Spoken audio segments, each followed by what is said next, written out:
Shalom, anak-anak yang dikasihi oleh Tuhan Yesus Kristus. Apa kabar? Sudah libur pastinya. Tetap penuh sukacita.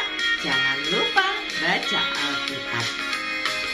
Kawan, tahukah kamu ada buku yang indah dan menakjubkan, buku yang berisi kebenaran. Alkitab itulah namanya. Alkitab buku terindah, surat cinta dari Tuhan untukku dan untukmu dan semua orang. Alkitab buku terindah, ceritakan keselamatan karya Tuhan Yesus yang mulia. Mari kita berdoa. Bapa di surga, seperti lagu yang kami naikkan, Alkitab adalah buku terindah yang kami dapat dari Tuhan, yang berisi tentang janji, pengharapan, dan apa yang harus kami lakukan di hadapan Tuhan. Bapa, berbicaralah pada pagi hari ini melalui firman Tuhan. Kami siap mendengarkannya. Di dalam nama Tuhan Yesus kami berdoa. Amin.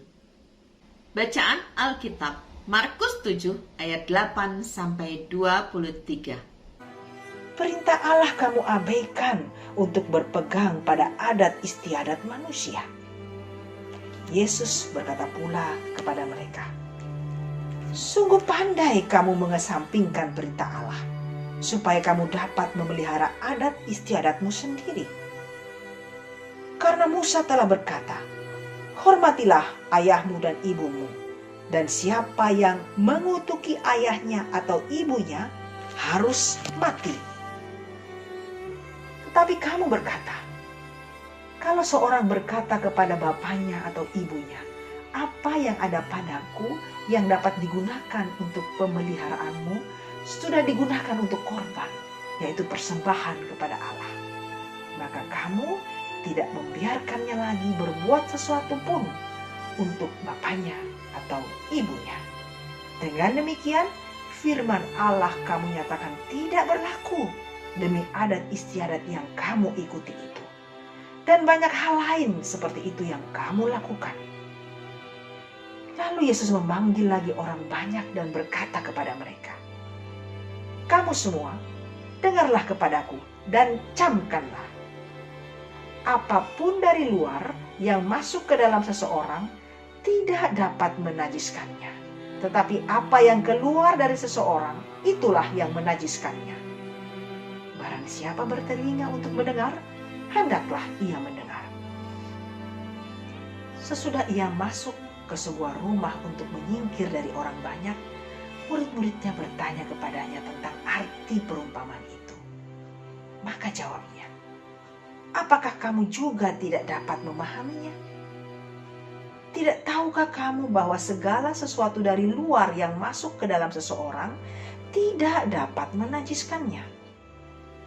Karena bukan masuk ke dalam hati, tetapi ke dalam perutnya, lalu dibuang di jamban. Dengan demikian, ia menyatakan semua makanan halal. Katanya lagi, apa yang keluar dari seseorang, itulah yang menajiskannya.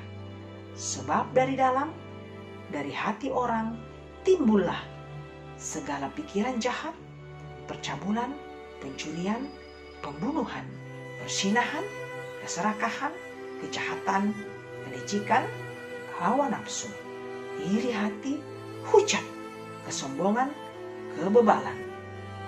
Semua hal-hal jahat ini timbul dari dalam dan menajiskan orang. Sumbernya di hati.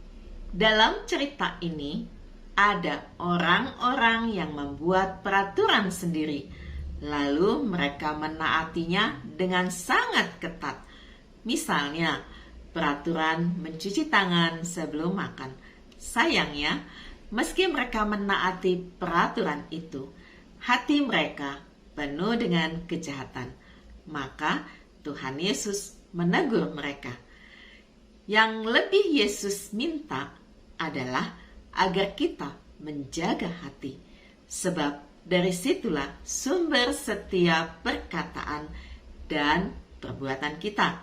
Kalau hati kita baik, pasti kata-kata dan perbuatan kita pun akan menyenangkan Tuhan dan manusia. Mari berdoa. Bapa di surga, ajar kami untuk menjaga hati kami supaya tetap bertaut dengan Tuhan, sehingga kami tahu apa yang Tuhan inginkan di dalam hidup kami dan berjalan sesuai dengan kehendak Tuhan. Di dalam nama Tuhan Yesus kami berdoa. Amin. Anak-anak yang dikasihi oleh Tuhan Yesus Kristus, mari kita menjaga hati kita dengan melakukan hal-hal yang baik sesuai dengan yang Tuhan inginkan. Karena kita tahu Tuhan Yesus mengasihi kita semua. Amin.